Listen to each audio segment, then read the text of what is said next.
¿Cómo están? Muy buenas noches, bienvenidos a Ensartes, ¿no? Estamos nuevamente para conversar en esta oportunidad, efectivamente, con Elizabeth Prado Arango. Ella es coordinadora de acciones educativas del Jurado Nacional de Elecciones. Elizabeth, ¿cómo estás? Buenas noches, bienvenido a Ensartes, medio digital de Ayacucho.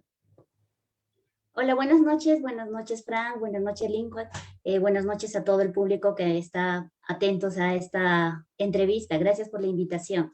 A ti, muchísimas gracias, efectivamente, y también nos acompaña, ya como es característico, nuestro amigo Lincoln Onofre. Lincoln, ¿cómo estás? Una vez más, buenas noches.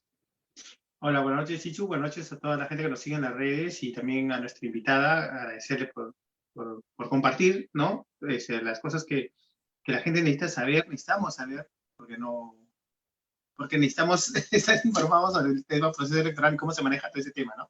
Así es. Bienvenida. Buenas noches. Elizabeth, quiero comenzar con algo que nos ha generado mucha confusión, ¿no? En estas elecciones 2021, el tema de los escaños. ¿Por qué se tiene cuatro candidatos en esta oportunidad cuando siempre eran tres candidatos al Congreso?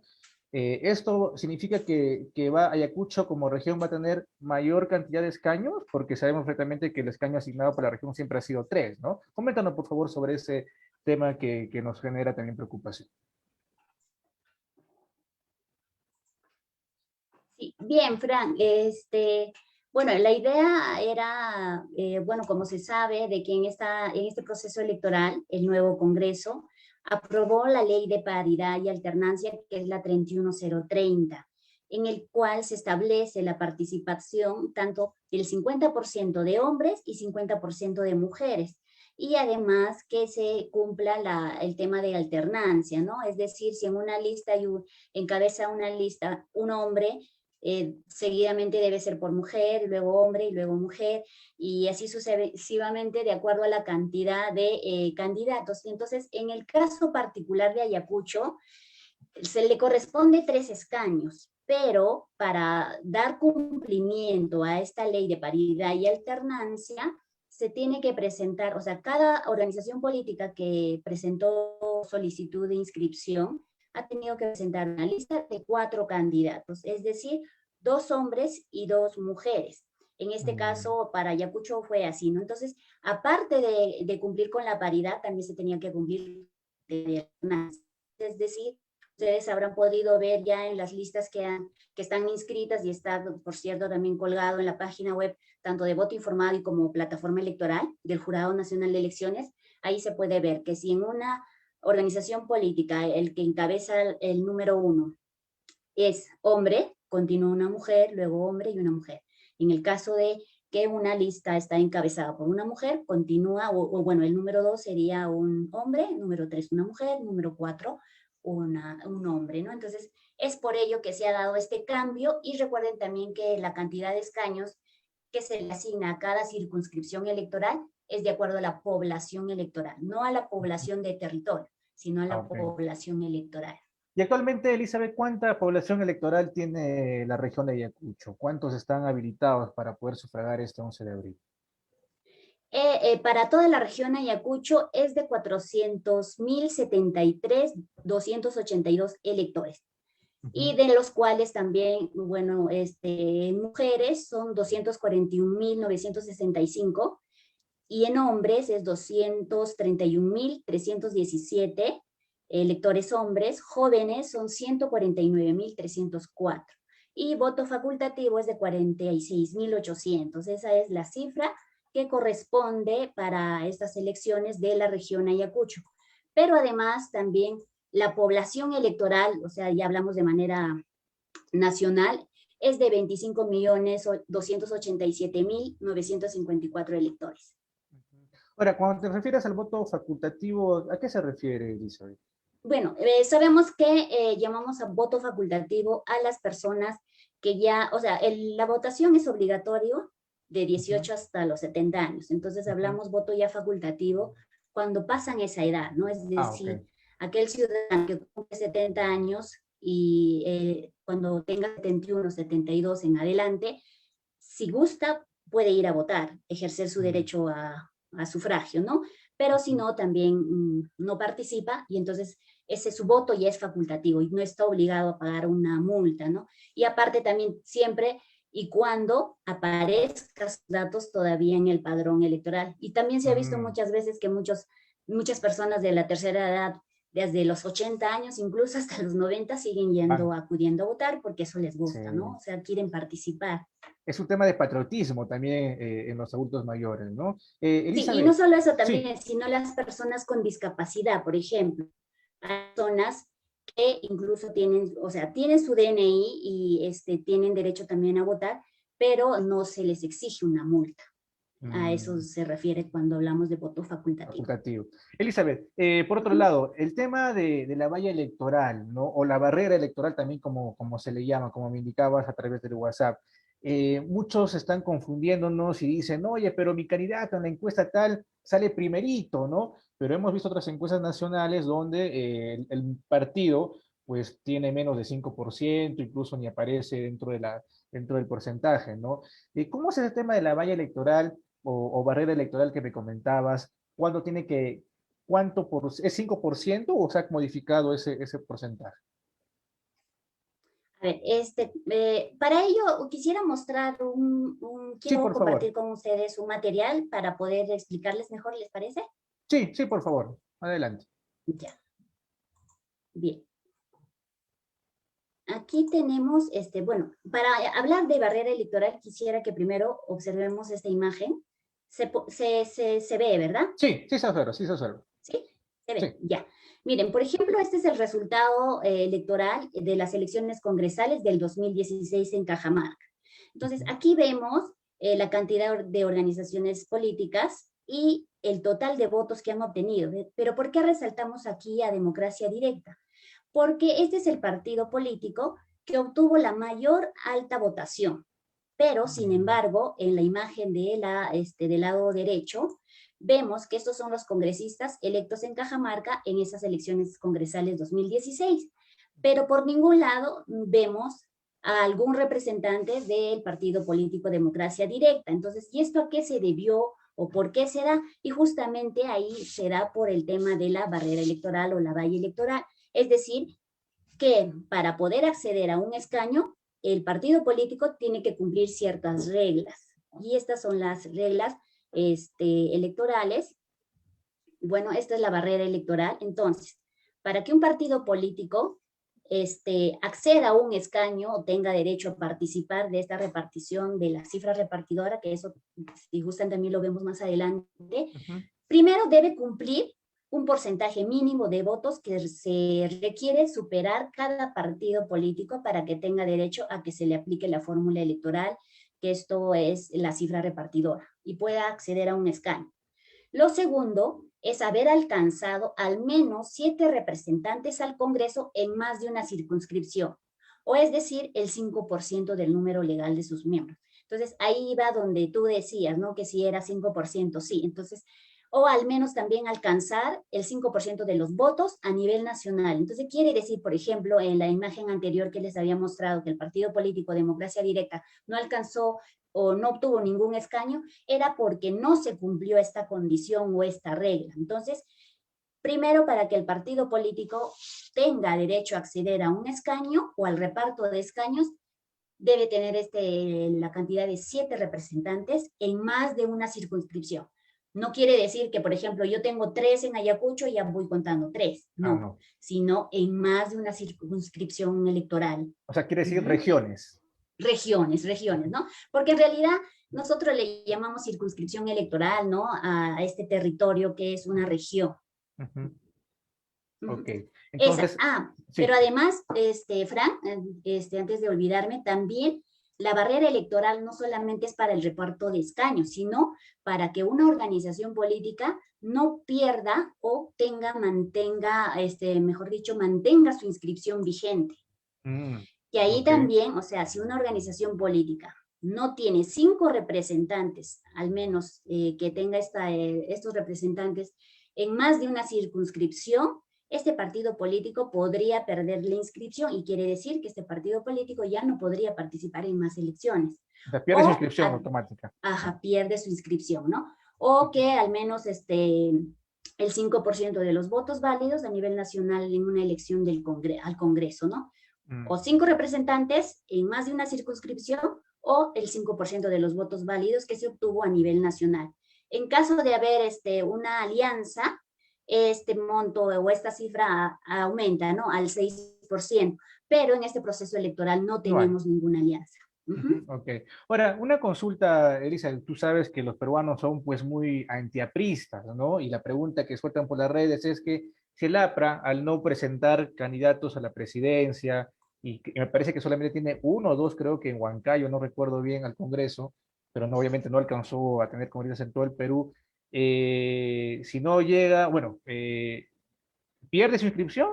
Ahora, ¿cómo es la situación? Digamos que solo tiene 5 candidatos, si no me equivoco, creo a nivel nacional. Si no alcanzasen el 5%, ¿pierde su inscripción como partido? Sí, porque, bueno, primero habría que contar la cantidad, ¿no? O sea, se ha presentado solamente en algunas circunscripciones. Entonces, si hablamos de ese porcentaje, tendría que alcanzar ese 5% del total de esos votos. Entonces, si no podría alcanzar, perdería su inscripción. O sea, digamos que en esta ocasión el APRA la tiene un poquito complicado, ¿no?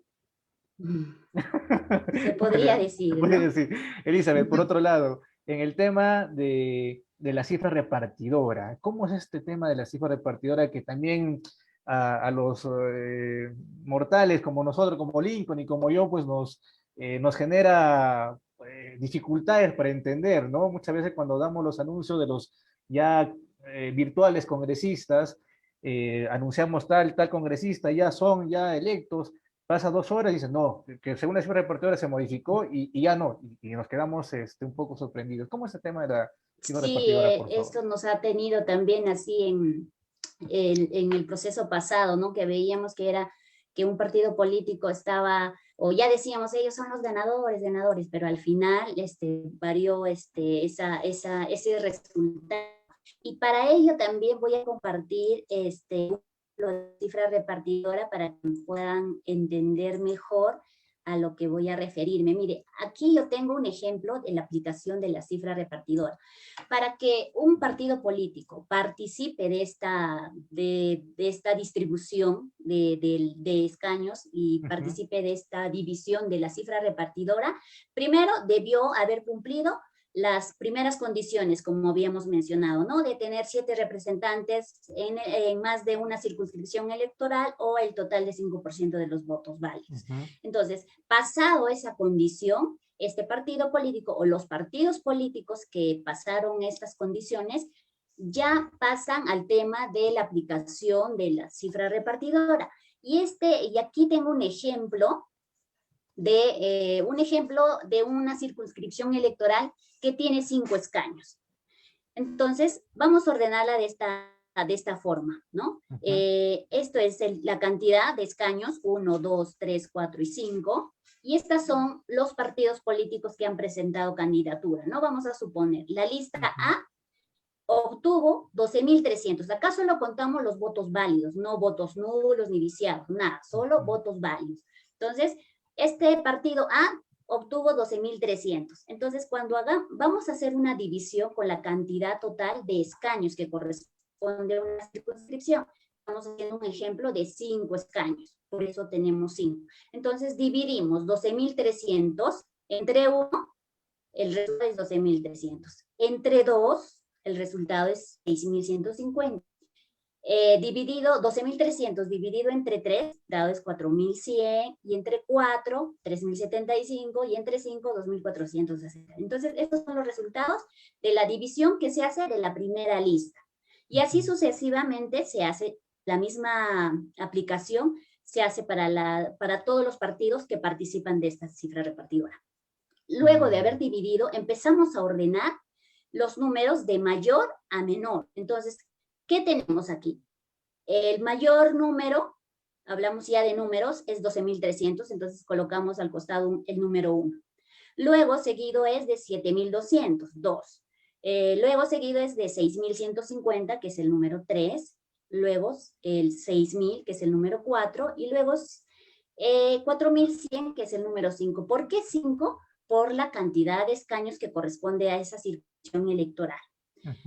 Entonces tenemos el resultado, que cuando tenemos el resultado de los 5 escaños, es 4100. Entonces, esta parte o este número de 4100 viene a ser la cifra repartidora. Esta es la cifra repartidora. Entonces, ¿qué continúa? Que nosotros aquí ordenamos de esta forma. Esta es la cifra repartidora, ¿no? El número 5, que es 4100. Entonces, lo que procede ahora es dividir nuevamente el total de los votos válidos que obtuvo esta organización política. ¿Entre quién? Entre 4100. O sea, es decir, 12300 entre 4100, el resultado es 3. 3 escaños. Del siguiente partido, 6000 entre 4100, el resultado es 1,46. Y así sucesivamente para los otros partidos. Entonces, si empezamos a sumar, esta es la cantidad de escaños que le corresponde a cada partido político. Y se van a tomar en cuenta solo los números enteros, más no los... los decimales. Los decimales, ¿no? Así es. Entonces, al partido A le corresponde 3 escaños, al partido B le corresponde 1 escaño, al partido C 1 escaño y al partido D no le corresponde ya nada. ¿Por qué? Porque ya completamos la cantidad de escaños para esa circunscripción electoral. Quiere decir que la lista A le corresponde 3 escaños, lista B 1 escaño, lista C 1 escaño, la lista D ya ningún escaño. Y ahora, ¿a quién le damos, o sea, de la lista A quién le damos o a quién se le asigna estos 3 escaños? Porque no necesariamente puede ser al número 1. Aquí viene también la importancia de los votos preferenciales. Es decir, lo que los electores marcan en los números. Que los electores escriben el número del candidato. O sea, a esta forma de votar se le llama lista cerrada, pero no bloqueada. ¿Por qué? Porque el elector puede alterar ese orden que presentó la organización política. Es decir, la organización política, por ejemplo, en Ayacucho, ¿no? Una organización política presenta 4 candidaturas. Entonces, el 1, 2, 3 y 4. Entonces, cuando yo vote, si yo hago uso del voto preferencial, tengo 2 recuadros en la cédula, puedo escribir el número, o sea, puedo alterar ese orden. No necesariamente estoy votando por el número 1. Claro. Pero si el elector solamente marca por la organización política, ahí estoy dándole mi voto como que más al número 1. Le beneficia el primero, entonces. En ese Ajá. Bien, entonces, viendo ya este ejemplo, en la lista A tienen 5 candidatos, ¿verdad? Entonces, sí. ¿A quién le van a asignar esos 3 escaños? Entonces, será de acuerdo a este orden. El primer escaño le van a asignar al número 4. ¿Por qué? Porque este candidato, el número 4, obtuvo mayor votación que el resto de los otros candidatos. Y en ese orden, ¿no? ¿Quién obtuvo más, menos y así sucesivamente? Entonces, el primer escaño se le asigna al número 4, el segundo escaño se le asigna al número 1, el tercer escaño, ¿a quién sería? Al número 3. 3. Entonces, esta distribución de 3 escaños de esta lista A ya se dio de esta forma. Y como verán, no se le ha dado en el orden, ¿no? En 1, 2, 3. Pero a diferencia de la lista B, mira, en la lista B le corresponde un escaño, ¿verdad? Así es. Pero ¿a quién se la damos? Porque aquí el elector no hizo uso del voto preferencial, entonces solo votaron por la organización política. Entonces, cuando no tiene un candidato la votación de manera individual, el partido político se le debe asignar ese escaño al número 1. Eso ya es cuestión ya fija, que sí o sí el 1. Sí, ahí es fija, ya no se mueve, no se cambia, porque es así, se determina así. Entonces, este partido político B le asigna un escaño al número 1. A diferencia de la lista C. Mire, aquí también le corresponde un escaño, pero ¿a quién se la tienen que asignar? Al 5. Al 5. Y aquí hay una diferencia, y no se le va a asignar al número 1, sino al número 5, porque este candidato obtuvo al menos un voto. Entonces, así se hace esta cifra repartidora al momento de tener todo el resultado total de la votación, ¿no? Elizabeth, entonces, a veces... Sí, entonces, Elizabeth, entonces es importante que el electorado sepa de que sí o sí, si que lo considera obviamente, tiene que escribir su voto o hacer uso del voto preferencial, ¿no? Escribir el número que considere, si no, pues muchos piensan que solamente marcando el símbolo y no escribiendo el número, les dando el voto al candidato que ellos consideran que sea su representante ante el Parlamento. Sí, y justo, Fran, aquí tengo, mira, el modelo de cédula, igual lo voy a compartir para hablar un poco también de este tema del voto preferencial. Y ahí mismo está. Mira, aquí tengo la cédula. Se puede ver, ¿verdad? Sí, sí, lo estamos viendo.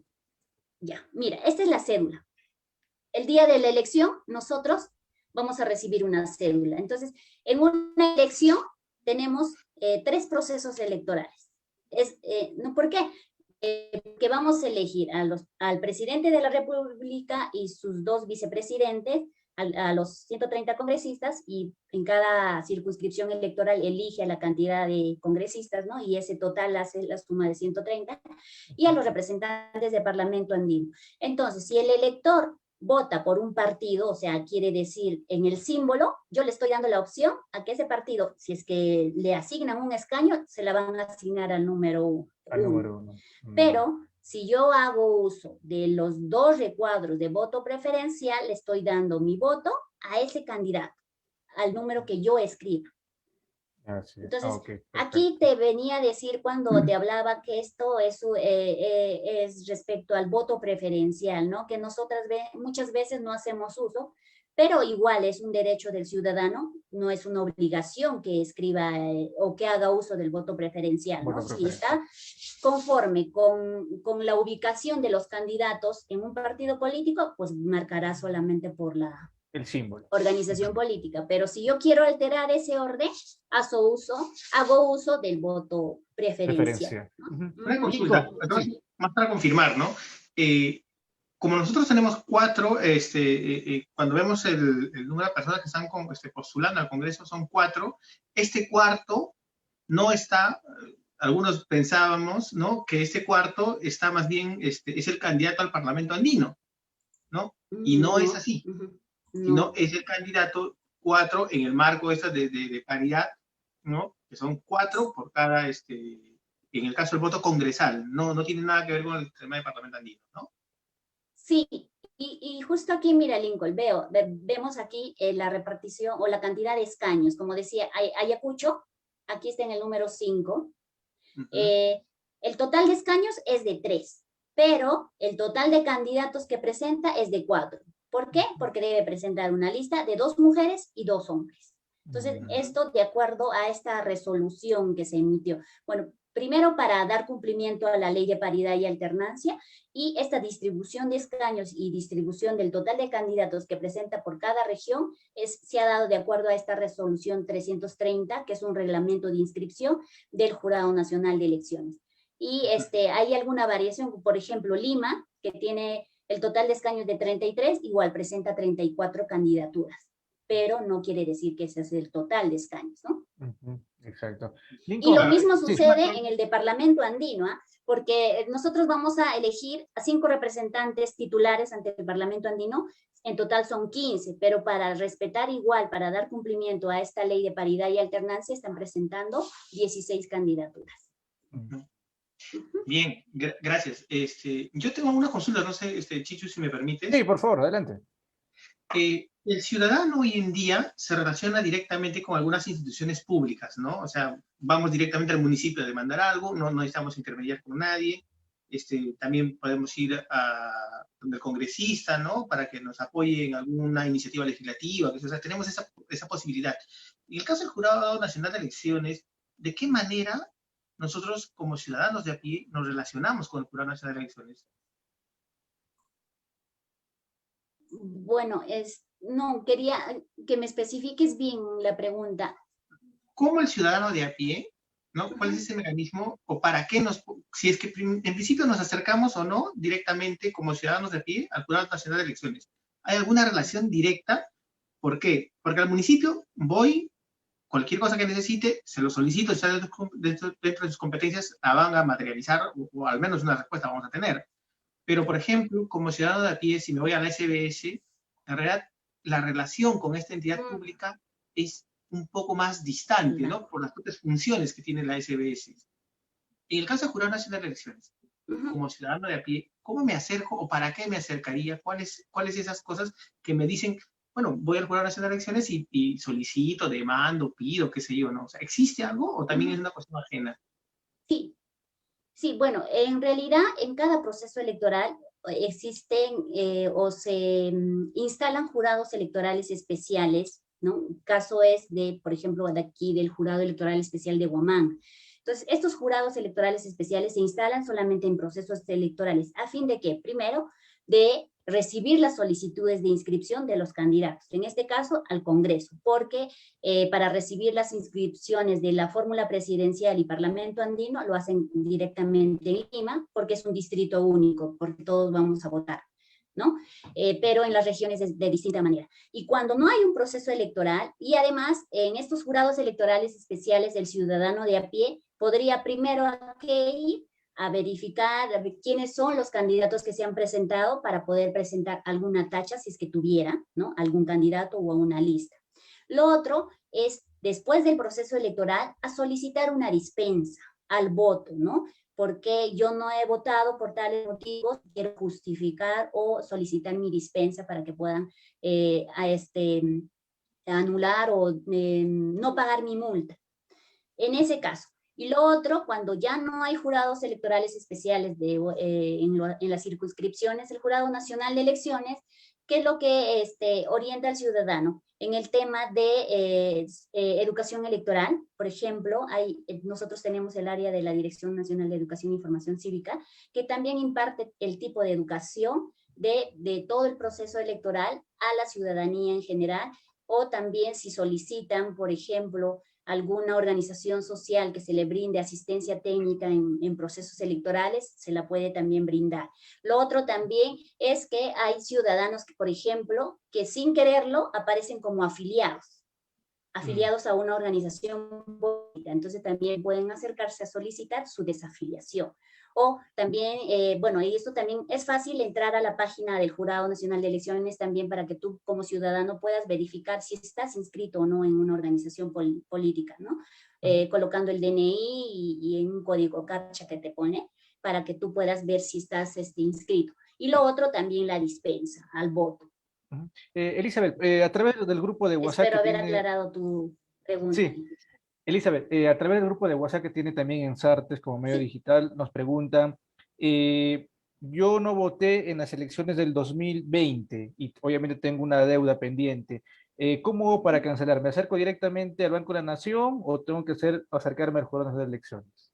Sí, bueno, en ese caso el ciudadano se acerca solo al Banco de la Nación y el Banco de la Nación tiene un código, ¿no? Para Ah, ok. que, o sea, usted dice, voy a pagar mi multa electoral y ellos saben de qué fecha o de qué proceso electoral es. Ujú. Y ya no le colocan el holograma, automáticamente se elimina esa deuda del sistema. No, no le colocan el Ah, ok, holograma en realidad, no. ya. Pero Y también, pero también, el, sí. pero la deuda que figura en el sistema automáticamente se elimina al pagar, obviamente. Sí, se elimina al Ah, día ok, siguiente, o es ah, ok.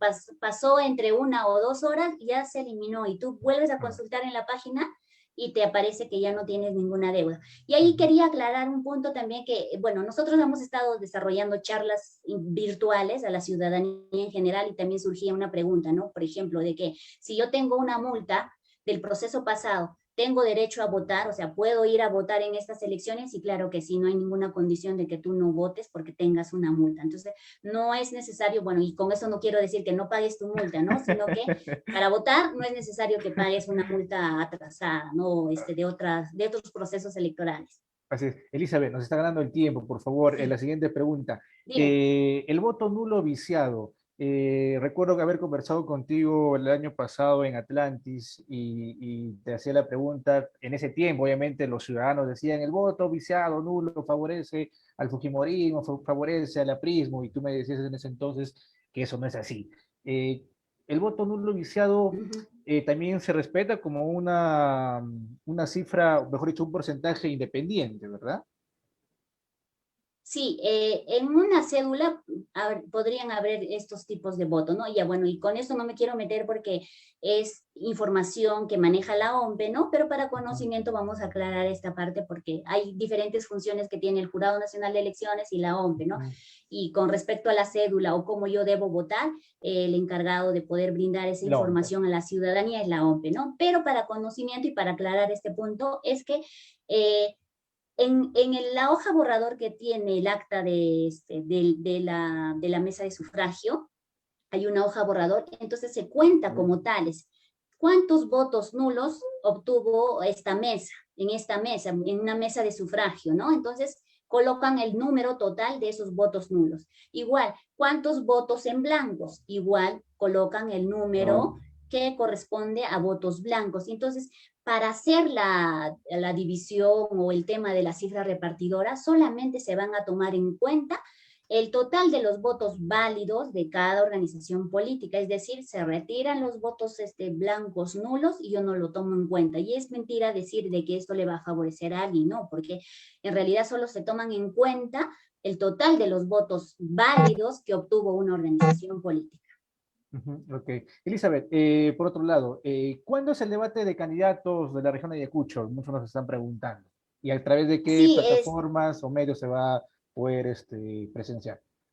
Sí, por el tema de la pandemia y por las restricciones que tenemos de hacer eventos de manera presencial, se está organizando este debate. En realidad nosotros no lo llamamos debate, le decimos el nombre exacto es la exposición de la agenda parlamentaria. ¿Por qué?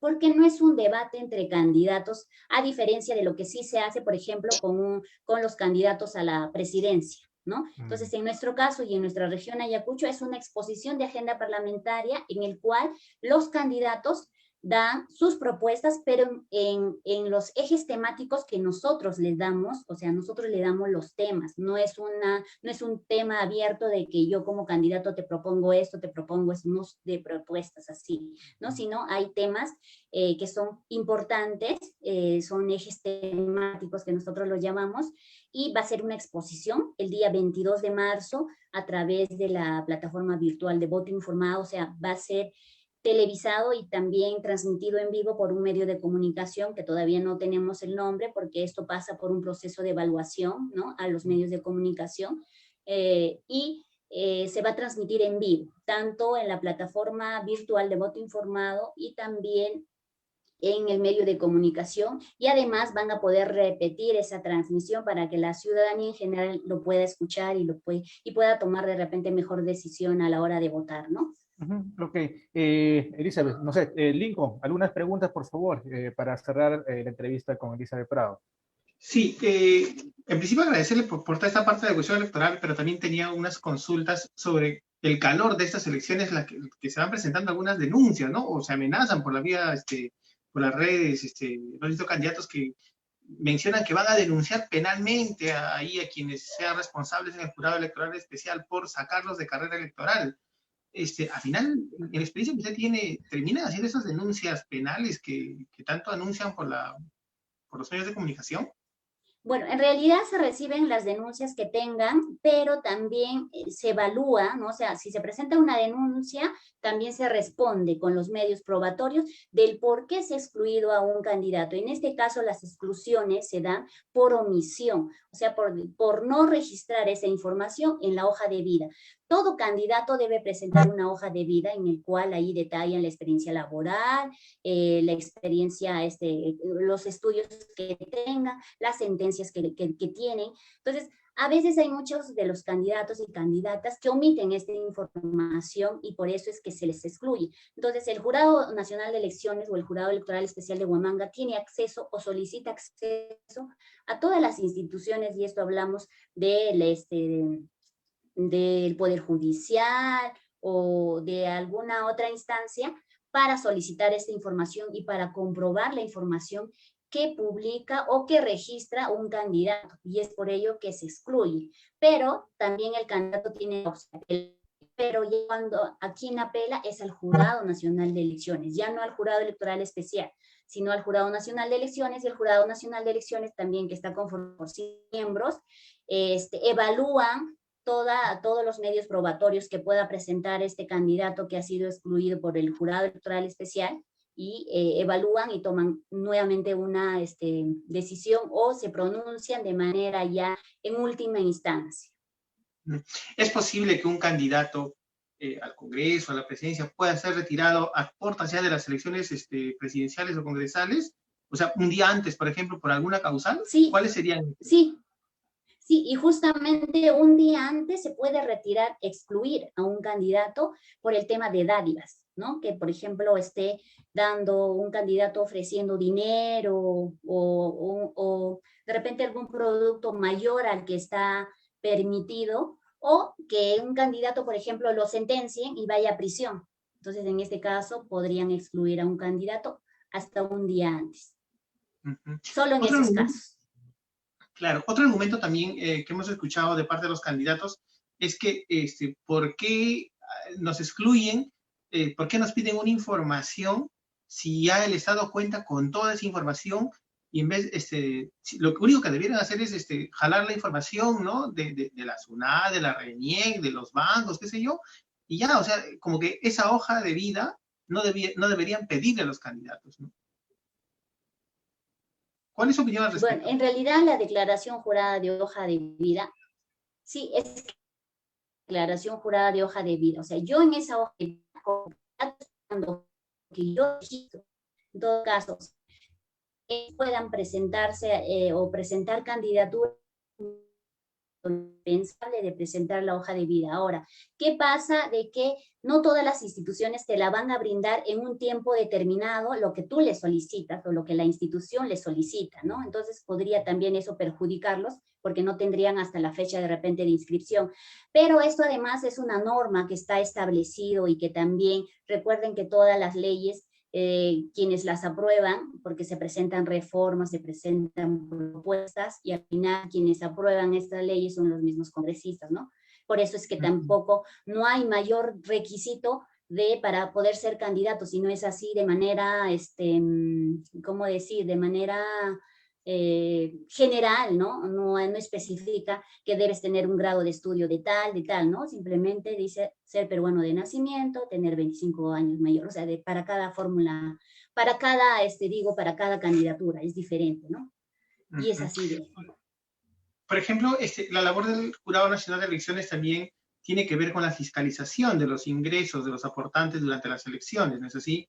En esa línea, además, hemos visto que los partidos políticos demoran en cargar o en informar. Es más, llegan muchas veces a ni siquiera informar sobre los gastos o los ingresos que tienen en campaña.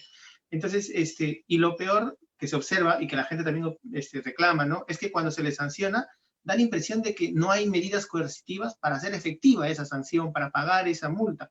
O, lo que es peor, ¿no? Son tan laxas estas sanciones que es más rentable pagar la multa y seguir operando en los límites de la legalidad. Esto de aquí, el Jurado Nacional de Elecciones ante esto, ¿qué medidas está tomando para no volver a ver esa entrega de dádivas, la compra de votos, el regalo de combustibles, como hemos visto en el caso de Ayacucho en las elecciones pasadas, ¿no? O sea, finalmente, ¿qué nos garantiza al elector que realmente se está cumpliendo, que se está sancionando? ¿Y qué nos garantiza sobre todo que el candidato al Congreso, a la presidencia, realmente está dando cuenta de los ingresos y egresos de esta campaña electoral?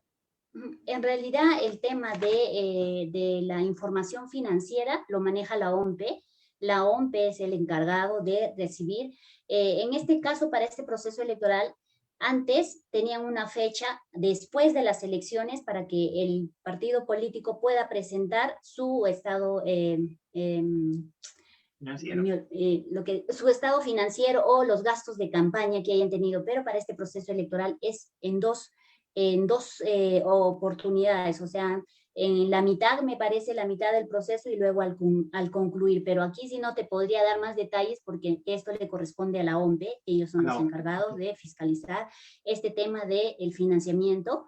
Y el tema de la fiscalización, el Jurado Nacional de Elecciones y en todos los jurados electorales especiales hay un área de fiscalización que lo pueden hacer de oficio, o también ellos van a recibir las denuncias o las, denuncias que puede ser de cualquier candidato, de cualquier ciudadano, en el Jurado Electoral Especial de Huamanga, en este caso, para que puedan hacer estas denuncias con el tema de la propaganda electoral.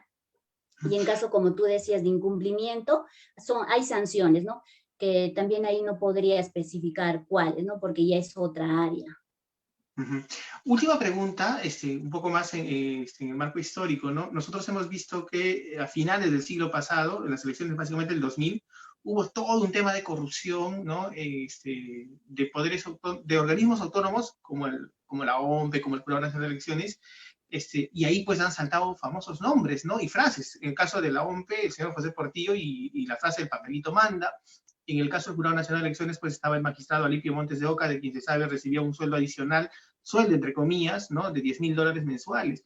Y en las elecciones pasadas también hubo todo un tema del Jurado Nacional de Elecciones respecto a ciertas inusuales mensajeros, ¿no? Que básicamente en el 2016, si no me equivoco, donde solicitaron una suma, más de $500,000, ¿no? Para que el Jurado Nacional de Elecciones supuestamente lo favorezca, en este caso creo que era a Julio Guzmán, ¿no? En el proceso de inscripción de fórmula presidencial. Entonces, mi pregunta es si para este proceso electoral, viendo todo ese proceso, esos temas de corrupción del pasado, si se están dando las garantías necesarias para evitar estas formas de corrupción desde los candidatos, desde la gente que quiere hacerse de un escaño. ¿Cuál es la posición o qué es lo que está haciendo el Jurado Nacional de Elecciones al respecto? Bueno, primero, a todo tu comentario por parte del jurado y de la OMPE, yo no lo he escuchado y tampoco te podría dar fe si fue cierta o no, porque no tengo esa información. Lo otro, ¿qué se hace? Bueno, el Jurado Nacional de Elecciones, como es autónomo, brinda toda la transparencia en los procesos, porque además tiene plataformas electorales que se publican todo, incluso las inscripciones, las tachas, las exclusiones que hay de todos los candidatos, en el cual esta información es abierta para toda la ciudadanía.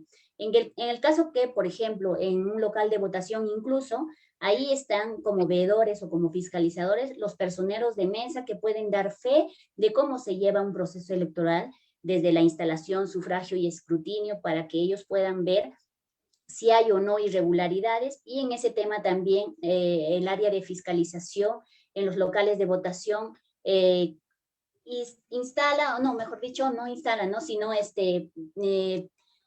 envía personal altamente capacitado en esos temas para que pueda recibir si hay algún tema de alguna denuncia que pueda haber en una mesa de sufragio.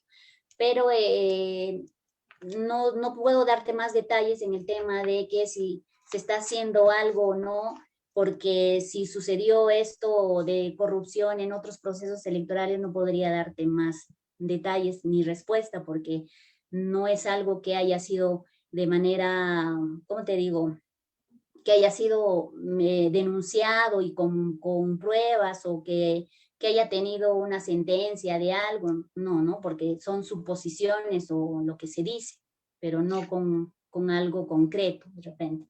Bueno, en el caso del año 2000 eso está aprobado y hay sentencia, ¿no? De hecho, José Portillo ha estado tras las rejas también, ¿no?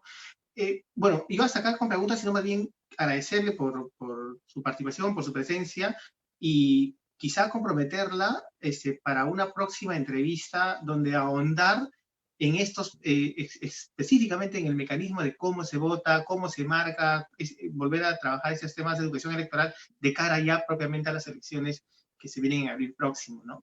No sé si, Chichu, tú tendrás alguna consulta adicional. Sí, Elizabeth, antes de la pregunta, por favor.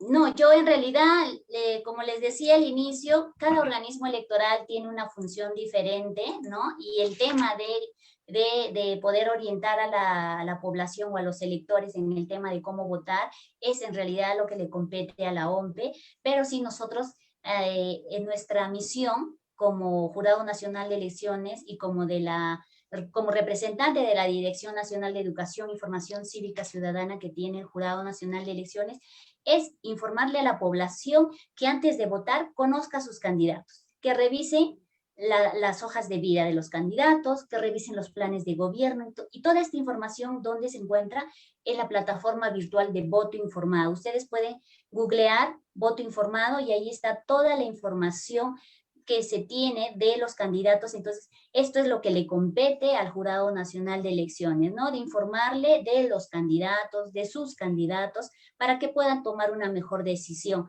y no decidir tu voto en la cola o el día de la elección, que porque él me cae bien voy a marcar por él, ¿no? Sino primero hay que analizar, hay que informarnos, luego decidir y luego acudir a votar.